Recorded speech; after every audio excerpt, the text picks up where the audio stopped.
their own survey, which is taken to gauge the health of an organisation, says that their organisation is almost on life support. So, in reality, you can't just say, oh, this is a few miscreants and dissatisfied rabble raisers. You don't want surveys coming back in negative territory. I had a look at the Working for Queensland survey for the statewide results, and it was diabolical in terms of, the faith in the senior executive of the Queensland Police Service. It was 30% had a positive view of them. I mean, say 70% didn't think highly of their chief executive and the senior executive with them. So, I mean, for any management team, senior management team, that's problematic.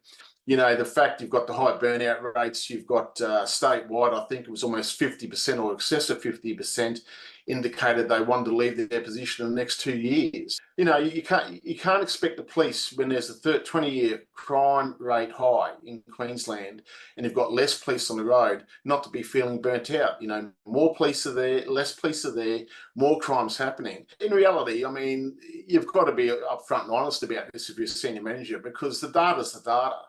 I mean, if your jobs are stacking up, if your crime reports are going through the roof, and we know we've had an increase in crime in the Gold Coast in the last Queensland crime report that came out last week, if your sick leave is going up, you can work out quite easily your police to civilian ratio. All of that data is in plain view. So I just find sometimes you're best going with the flow. I mean, you don't go and advertise it, perhaps if you're a senior manager, because, the political masters won't like that.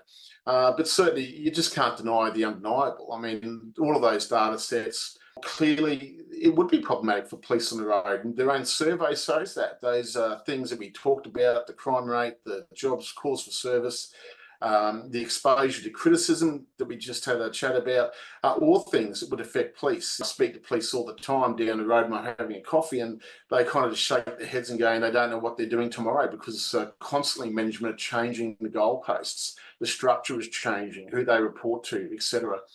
And I think the new commissioner has some issues there, and the fact that he's been part of that for the last 10 years.